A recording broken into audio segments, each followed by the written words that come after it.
Hey, my YouTube subscribers, it's the Southern Things Book Club, and today we're here for another episode of Presumed Innocence. This will be episode 4, and if it's something that you're interested in, please like, comment, and subscribe, and I'll see you guys in just a second.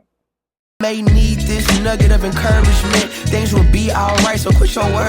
I get it. The odds seem stacked back against the wall, but even consider it such, no, you'll stand. So we are back for another episode of Presumed Innocence. We have some interesting things to speak about on episode 4. I am going to be speaking about the stories in full entirety, and I do have a few spoiler alerts. I want to start off by saying that this video is for entertainment and opinion based only. If this is something that you are not interested in, I do hope that you will like other things on our content and on our channel. So please make sure that you like, comment, and don't forget to subscribe. We're picking up off of last episode where we see Rusty's son has fled the scene. This is one of those interesting moments where we are trying to figure out who is the killer of Carolyn Promise. And we're trying to put pieces together, and we have a lot of suspects that are on our list. So as we continue on in the episode, we have a chance where Rusty and Barbara get a chance to talk to Kyle to find out, why were you at the scene? We don't know why you were there, and we want to know some explanations of why you were there. At first, it was nonchalant. He said, I don't even know what you're talking about. It doesn't even make sense. I wasn't there. But then later on, as Rusty, got a little bit more aggressive, he got a chance to tell his side of the story. And his side of the story was that he was there. He's known about it for months, the affair that Carolyn and Rusty had with each other. And so now he wants to kind of see what it was like to be there. And when he got there, he saw Rusty go into the home. He saw how his mood was, and he tried to flee the scene. But he didn't know that he had got caught by Michael, which is Carolyn's son, in the episode. After Kyle got a chance to talk with Barbara, which is his mom, alone, we found out that he has done this a couple of times, and he just really wants to know what it was like. But Barbara suggests that maybe he should go to therapy, get a chance to vent and get some of those ideas out. I do feel like maybe that would have been a good idea, but it was interesting to see the character of Rusty being able to talk to his son about the situation. We got to hear from Michael a lot of things, and one thing that we did hear was when he got a chance to talk to Rusty, he looked in his eyes and saw that he killed her. I mean, that's his own perspective, but for the most part, we got to hear what Michael really thought about the whole situation of his mother being murdered. And then on top of that, he was able to talk to Carolyn before she was murdered. And he saw a side of her where she felt afraid. And when she felt afraid, she said it was mostly because of someone in her office, someone she had cases with, that she felt afraid and she just didn't know how to get out. Moto kind of takes this as a way of twinkle in the eye a little bit, and it makes us still try to figure out what is Moto's motive behind all of this. A new character is introduced. We've seen him in a couple of episodes before, but Clifton, which is the bartender, gets a chance to talk with Barbara, and they really get a more attraction toward each other. We saw when she got a chance to talk with Laurel and be able to hear how she felt about the bartender, and Laura kind of pushed her on in order to say, maybe you should take it a little further and get his phone number and talk to him and maybe go on dates and actually just have peace. Because you have so much turmoil that is happening with you with the marriage and with him being accused of killing his ex-lover.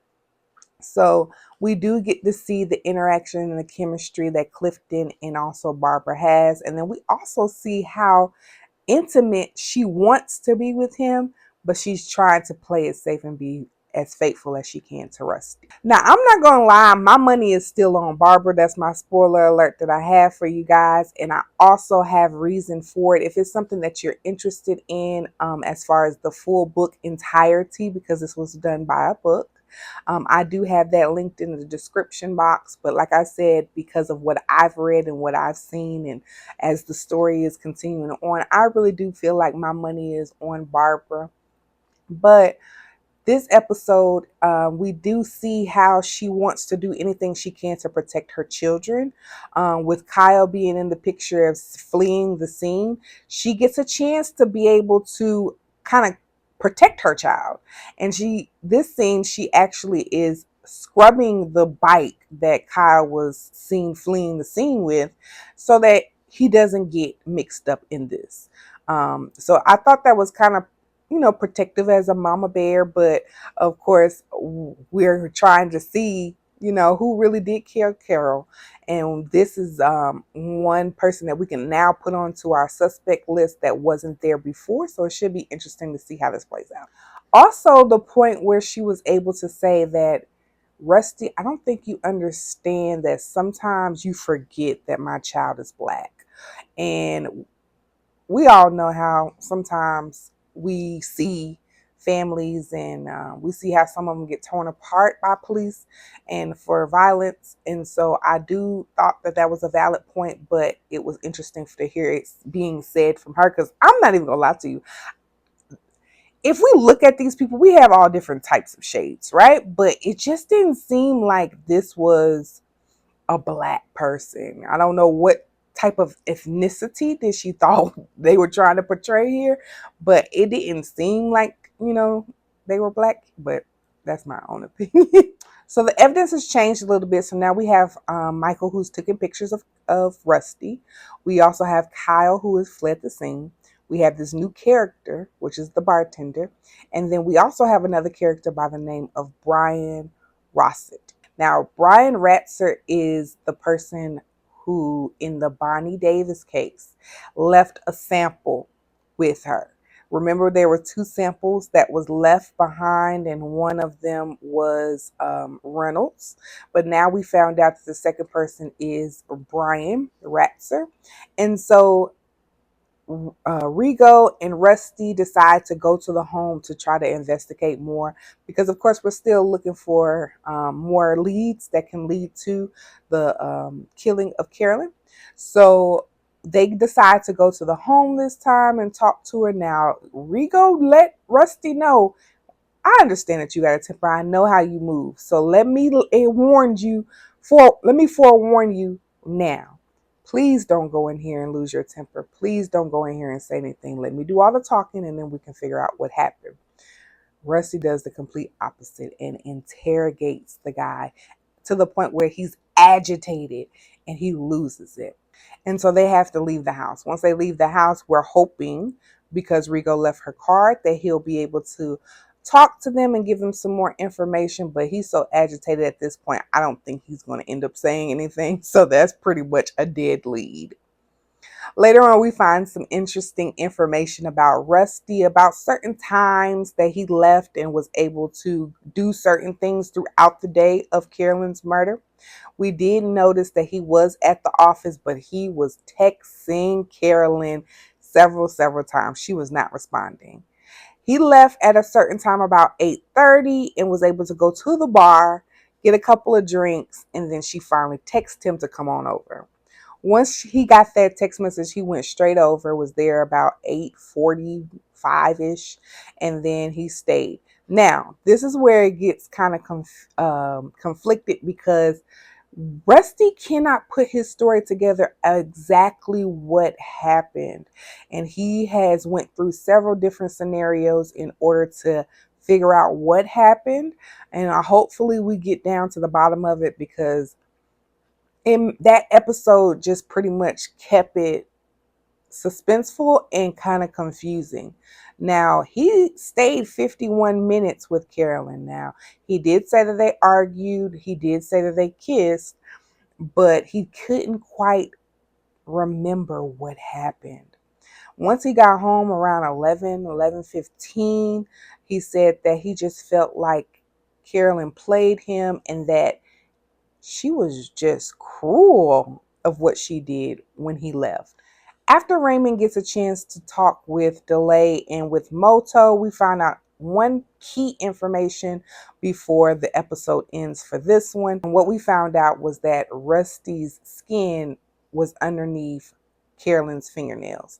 It made it difficult because now he's definitely locked in. It was a little shady how Moto did come upon that information, but I'm glad that he did get a chance to present it to Raymond. It was kind of like too late because Raymond kind of wanted to do a plea deal before trial so that he wouldn't have to go through trial and really not go through the whole story of what Rusty was going through. But we did get a chance to find out what was in that file, and it was the fact that the whole case has been changed because Rusty has DNA underneath Carolyn's fingernails. The episode ends when Mr. Ratzer decides to show up at Rusty's home and really try to threaten him in a way that you ruined my life and you ruined my family, and basically just talk to him. But Rusty was not trying to talk. He came out swinging, and that ends the episode for episode 4. But the questions that I have is, who is Ratzer? What does he want? And what does he thought he was trying to prove by showing up at Rusty's house? It's something that we are all looking for in episode 5 that will be dropping on July the 3rd. I would love to hear from you in the comments what you thought about this episode. We also have a discussion going on Telegram. And don't forget our social media platforms, which we have on Instagram. Like I said before, my money is on Barbara. I would like to hear from you what you thought about this episode and what you also thought about Ratzer and the ending of this episode. Who is he? What does he have going on? And why did he think it was okay to just show up at Rusty's home? We still are trying to figure out who is the suspect in this case, and it's something that we are very interested in hearing about. Don't forget to like, comment, subscribe, and I'll see you guys on the next video. All right, bye guys. May need this nugget of encouragement. Things will be alright, so quit your worrying. I get it. The odds seem stacked back against the wall, but even